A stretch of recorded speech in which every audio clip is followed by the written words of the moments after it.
बेशक इंसान खसारे में है। अपने अच्छे दिनों के इंतज़ार में इंसान अपने बेहतरीन वक़्त को ज़ाया कर देता है। सल्लल्लाहु अला हबीबिही मुहम्मद व आलिहि व अस्हाबिही अजमाइन। अस्सलाम वालेकुम माय यूट्यूब फैमिली, कैसे हैं आप सब? आई होप आप सब ठीक-ठाक होंगे, खैरियत से होंगे, मज़े में होंगे। हम भी अल्हम्दुलिल्लाह बिल्कुल ठीक-ठाक हैं, खैरियत से हैं। उम्मीद दुआ है कि अल्लाह ताला आप सबको शाद और आबाद रखें। जहाँ आप कदम रखें अल्लाह आपके लिए खैर और आसानी का मामला फ़रमाए। आमीन सुम्मा आमीन।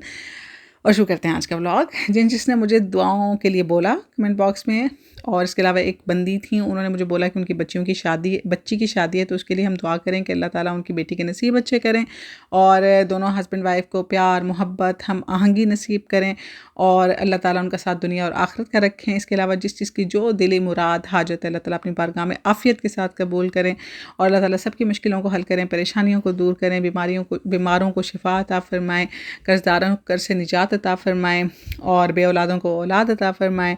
आमीन सुम्मा आमीन। और शुरू करते हैं प्रॉपरली व्लॉग। घर के थोड़े बहुत काम करते हैं। मैं अभी कुछ सफाई कर रही थी, उसके बाद नाश्ता वगैरह करेंगे और थोड़ी सी स्किन केयर करेंगे और उसके बाद खाना बनाएंगे। यही एक अम्मा की रूटीन होती है, एक हाउसवाइफ की रूटीन होती है और इसी रूटीन के साथ हमने चलना होता है। बस अच्छी बात ये होती है कि इंसान के ऊपर जो जिम्मेदारी पड़ी है ना, इंसान उसको खुशी खुशी निभा लेते हैं कि रो के भी करना है, हंस के भी करना है। सीधी सी बात है, जो जिम्मेदारी अब आपके सर पे आ गई ना, उसको आपने करना ही करना है। तो बेहतर है कि इंसान खुशी से दिल के साथ करे। मैं कभी किसी ज़माने में ऐसी थी कि मतलब मैं करती थी बोझ की तरह काम। पता भी था कि करना ही है मैंने, लेकिन इसके बावजूद मैंने ना रो पिट के ही करना होता था।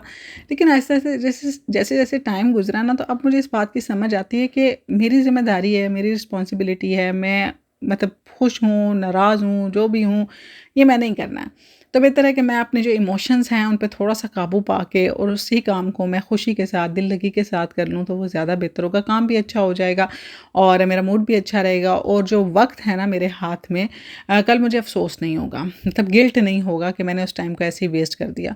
हम में से 90% लोग जो हैं ना, वो अपने अच्छे दिनों के इंतज़ार में अपने बेहतरीन टाइम को ख़त्म कर देते हैं, ज़ाया कर देते हैं। जैसा कि हमारी मिसाल यही होती है, हम स्कूल में होते हैं तो हम कहते हैं कि हाय जल्दी-जल्दी ना हम कॉलेज चले जाएँ। कॉलेज में जाते हैं तो सोचते हैं अब बस कॉलेज की लाइफ़ नहीं, यूनिवर्सिटी में लाइफ़ होगी, भई मज़ा आएगा। यूनिवर्सिटी में जाते हैं फिर कहते हैं बस क्या पढ़-पढ़ के थक गए हम, जल्दी-जल्दी शादी हो ना फिर मज़ा आएगा। अच्छा शादी हो जाती है, फिर जी सारे पीछे पड़ जाते हैं, हुन बच्चा करो, बच्चा करो। अच्छा जी अब बच्चा हो गया, फिर नहीं अब बेटा हो गया बेटी चाहिए, या बेटी होगी बेटा चाहिए। अच्छा जी अब 2 हो गए हैं तो अब जोड़ी मिलानी है। अच्छा अब जोड़ी मिला ली तो बच्चे थोड़े से बड़े हो जाएँ, तो फिर एंजॉय करेंगे। अच्छा बच्चे बड़े हो गए हैं तो लो जी अब बड़े हो गए हैं, अब हम कैसे एंजॉय कर सकते हैं? अब इनकी शादियाँ करनी है। इनकी शादियाँ हो गई, फिर हम खुद जो है ना वो बिस्तर पे लेटे हुए होते हैं और फिर हम सोच रहे होते हैं कि क्या टाइम था और हमने वहाँ मतलब किस किस टाइम पे हमें गिल्ट होता है कि हाय उस टाइम पे हम ये कर सकते थे, हमने नहीं किया। उस टाइम पे हम ये कर सकते थे, हम एंजॉय नहीं कर पाए। ये वजह है कि अल्लाह ताला ने कुरान पाक में भी फरमाया है सूरह असर में कि वल अस्र इन्नल इंसान लफ़ी खुस्र, और ज़माने की कसम के बेशक इंसान खसारे में है। और इसी वजह से इंसान खसारे में है क्योंकि इंसान सेटिस्फाई नहीं होता ना। उसके पास जो कुछ है उस पे इंसान कभी भी सेटिस्फाई नहीं होता। उसको ये होता है कि आने वाला जो होगा ना दिन, वो आज के दिन से बेहतर होगा। आज का दिन अच्छा नहीं है, हत्ता कि हो सकता है कि जो आज उसके पास मौजूद है वो कल ना हो। आज उसके पास सेहत है, कल उसके पास वो ना हो। आज उसके पास खाना है, कल हो सकता है वो इससे भी बुरे हालात में हो। आज उसके पास रिश्ते हैं, फैमिली है, कल हो सकता है उसके पास सब कुछ हो, फैमिली ना हो। हम लोग मतलब सोचते ही ना इस चीज़ के मामले में, हम लोग बस यही सोचते रहते हैं कि आने वाला टाइम, अभी घर नहीं बना, घर बन जाए ना फिर मतलब बहुत तसल्ली हो जाएगी। अच्छा घर बन गया तो हो सकता है जब घर बने तो आप में से कोई मिसिंग हो, आपकी फैमिली में से कोई मिसिंग हो, क्या फ़ायदा है ऐसे घर का?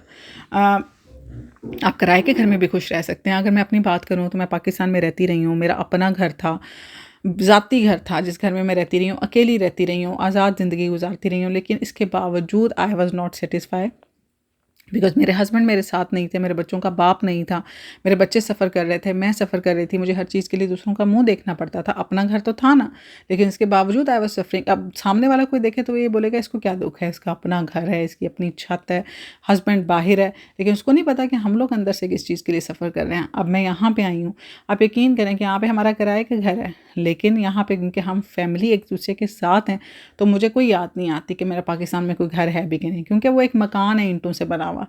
वो घर तब बनेगा जब उसमें हम सब इकट्ठे रहेंगे, हम सब खुश होंगे, हम सब इंजॉय करेंगे। इसी तरह अगर बच्चों के बारे में बात करते हैं, हम लोग ट्रैवलिंग नहीं करते, हम लोग मतलब खाना नहीं अच्छा खाते कि कोई नहीं आज पैसे नहीं है, ये होगा तो कर लेंगे, वो होगा तो कर लेंगे। मेरे हस्बैंड अक्सर, मैं अपने हस्बैंड को हंसा रही होती हूँ ना, अक्सर मुझे कह रहे थे, कहते हैं तो आकर लॉटरी निकल आए ना तो हम ना यहाँ जाएंगे, हम लोग वहाँ जाएंगे, हम लोग ना घूमने जाएंगे। तो मैं अपने हस्बैंड को पता क्या कहती हूँ, मैं कहती हूँ आपकी लॉटरी निकल भी आई ना तो आपने पाकिस्तान में 3-4 प्लॉट ले लेने हैं और उसके बाद आपने कहना कि मेरे पास तो कुछ नहीं है, सारे तो मैंने प्लॉट ले लिए हैं, इस वजह से अब बैठ जाओ चुप करके क्योंकि हम लोग यही करते हैं, हम लोग सिर्फ फ्यूचर के बारे में सोचते हैं, हम लोग सिर्फ आगे के बारे में सोच रहे होते हैं कि हमने आगे क्या करना है, हमने सेविंग करनी है, हमने बच्चों के लिए, और बचता क्या है, हमारे लिए कुछ नहीं बचता। आखिरकार हम चले जाते हैं इस दुनिया से यही सोच सोच के कि काश उस टाइम मैं मतलब इतना ना मगन होता अपने काम में, अपनी फैमिली के साथ टाइम गुजार लेता, काश मैं ये ना करता, मैं अपनी फैमिली के साथ टाइम गुजार लेता, काश मैंने उस मोमेंट को एंजॉय किया होता, काश मैं उस मोमेंट को जी लेता। लेकिन हमारे पास फिर कुछ नहीं बचता सिवाय अफसोस के। और इस बात को हम जितना भी कह लें ना, मैं भी आपके सामने कह रही हूँ, आपके माइंड में भी ये चल रहा होगा, लेकिन हम इस पे अमल नहीं कर सकते। उसका रीज़न ये होता है कि इंसान अकेला उस चीज़ को नहीं कर सकता, उसके साथ जो लोग होते हैं उनको भी आपके साथ चलना पड़ता है, उनको भी आप जैसी सोच रखनी पड़ती है।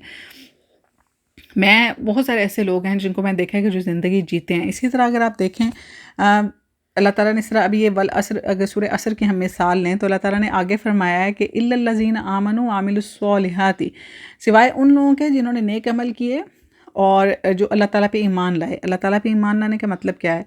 उसका मतलब है कि अल्लाह पे तवक्कल करना, जिन्होंने अल्लाह पे भरोसा किया, जिन्होंने कल का नहीं सोचा, जिन्होंने अपने आज को एंजॉय किया, उन्होंने अल्लाह पे भरोसा किया कि जो इसने आज दिया ना वो मुझे कल भी देगा। और वही इंसान खुश रहते हैं, वही इंसान मुतमईन रहते हैं। जो आगे और की तलाश में होता है ना, इंसान की हवस तो कभी भी नहीं ख़त्म होती। अल्लाह ताला ने कुरान पाक में खुद फरमाया ना कि इंसान के अंदर तो इतनी हवस है कि मैं उसको अगर 1-2 सोने की वादियाँ दूँ ना तो वो 1 सोने और चांदी की दूँ तो वो 2 और मांगेगा। वो बोलेगा कि इससे मेरा पेट नहीं भर रहा, मुझे 2 और दे दो। तो ये तो हमारी सूरत हाल है ना। तो हम असल में सेटिस्फाई नहीं होते, हम लोग मुतमईन ही नहीं होते। जो हमारे पास है हम उससे मुतमईन नहीं होते। हमारे पास, कहते हैं ना कि आपके पास जो नेमत है, जो आप सिर्फ नेमत मांगना ज़रूरी नहीं है कि हम सिर्फ अल्लाह ताला से मांगे अल्लाह हमें ये भी दे दें, अल्लाह हमें ये दे दें, अल्लाह हमें ये दे दें। मेन चीज़ ये है कि वो नेमत आपके पास रहे भी, ठीक है ना, वो आपके पास रहे भी। दुआ ये मांगनी चाहिए कि या अल्लाह तो हमें जो नेमत दे उसको हमारे पास रहने भी दे, ठीक है ना। अल्लाह ताला हमें दे देता है लेकिन बाद में वो चीज़ इस तरह निकलती है कि आपकी सोच होती है, आप मांग के उस चीज़ के लिए सफ़र कर करके और आपको पता भी नहीं चलता वो चीज़ किस तरह आपके हाथ से निकल जाती है। तो यही चीज़ मैं आप सबसे भी बोलूँगी और मैं ख़ुद भी अपने हस्बैंड को भी अक्सर यही बोल रही होती हूँ कि अभी को एंजॉय करें, आगे का मत सोचें आगे क्या लिखा है। अब मैं अपने जेठ की आपको मिसाल देती हूँ। मैंने आपको बताया कि वो कोविड जब हुआ था तो उनकी डेथ हो गई थी। वो पाकिस्तान आए जब मेरी शादी हुई, वो आए, उन्होंने अपना घर बनाना था, उन्होंने एक-एक चीज़ अपने हाथ से, यू डोंट बिलीव, उन्होंने एक-एक चीज़ अपने घर की अपने हाथ से सेलेक्ट की। अपने मतलब जितने देर वो पाकिस्तान रहे वो अपने घर में मतलब वो हर चीज़ में साथ-साथ होते थे, खुद मज़दूरों के साथ लगते थे। उसके बाद फिर वो अमेरिका चले गए, वहाँ से हर टाइम वीडियो कॉल पे ये चीज़ यहाँ पे लगानी है, ये चीज़ यहाँ पे लगानी है, वो चीज़ वहाँ पे लगानी है। वो एक-एक चीज़ में इंटरेस्टेड होते थे लेकिन वो अपने घर में रह नहीं पाए। मतलब जैसे ही उनका घर कंप्लीट हुआ, सिर्फ़ एक दफ़ा वो पाकिस्तान आए, उसमें मुश्किल से मतलब वो 1-1.5 महीना रुके होंगे, उसके बाद वो वापस गए और कोविड में उनकी डेथ हो गई। क्या मतलब उनको क्या मिला? सारी ज़िंदगी उन्होंने कमाया, अपनी सारी जमा पूँजी अपने घर पे लगाई और कुछ दिन सिर्फ़ अपने घर में वो रह पाए, उसके बाद वो इस दुनिया से चले गए। तो ये जो सोच होती है ना हमारे दिमाग में कि ये आगे कर लेंगे, ये आने वाला वक़्त, आने वाला वक़्त, आने वाला वक़्त, आपको नहीं पता कि वो इससे भी टॉक्सिक हो, इससे भी बुरा हो, या उसमें आपके पास कुछ भी ना हो। सिर्फ एक चीज़ के पीछे थोड़ी भागना होता है ना, आपने इर्द-गिर्द अपनी सारी चीज़ों को देखना होता है। आपको अपने रिश्ते भी चाहिए, आपको अपना घर भी चाहिए, आपको सुकून भी चाहिए, आपको सेहत भी चाहिए, आपको सब कुछ चाहिए। तो आपको सब कुछ तो एक साथ नहीं मिल सकता ना, इस वजह से जो आपके पास अभी है, उस पे आप तवक्कल करें, उसके साथ आप एन्जॉय करें। यही ज़िंदगी है, क्योंकि बाद में सिर्फ अफ़सोस रह जाता है। जिस तरह अब मैं सोचती हूँ, मुझे बड़ा शौक था जल्दी-जल्दी बड़ा होने का, जी जल्दी-जल्दी मैं बड़ी हूँ। तो अब मैं यही सोच रही होती हूँ, मेरी बेटी मुझसे पूछती है आपको याद आता है स्कूल का ज़माना? तो मैं ये कहती हूँ और कुछ याद ही नहीं आता, अब तो यही याद आता है कि स्कूल में ये करते थे, कॉलेज में ये करते थे, लेकिन गुज़र गया, अब वापस नहीं आ सकता। तो अभी जो है, जो हाथ में है, तो कम से कम उसको तो एन्जॉय कर ही सकते हैं, उसको तो जी ही सकते हैं ना। ताकि कल को कम से कम ये दुख ना हो कि उस मोमेंट को हम नहीं जी पाए। तो अपने हर मोमेंट को, उसको छोटा हो बड़ा हो, उसको यादगार बनाने की कोशिश करें, उसको एंजॉय करने की कोशिश करें, छोटे छोटे सरप्राइजेस दें, छोटी छोटी खुशियों को एंजॉय करें, सेलिब्रेट करें। ज़रूरी नहीं है कि महंगे महंगे रेस्टोरेंट्स में जाके, महंगी महंगी जगहों पर जाके, घर में छोटे छोटे गेस्चर्स के साथ, प्यार के साथ, मोहब्बत के साथ। तो आप खुद सोचेंगे कि मैंने क्या ज़िंदगी जी है। अल्लाह ताला हम सबको अपने हिफ्ज़ व अमान में रखें। और आई होप मेरी आज की वीडियो आपको पसंद आई लाइक करें, कमेंट बॉक्स में कमेंट करें, चैनल को सब्सक्राइब करें, वीडियो को शेयर कर दें। मिलूंगी नेक्स्ट वीडियो में, तब तक रखिएगा अपना ढेर सारा ख्याल। मुझे और मेरी फैमिली को अपनी दुआओं में ज़रूर याद रखिएगा। अल्लाह हाफ़िज़।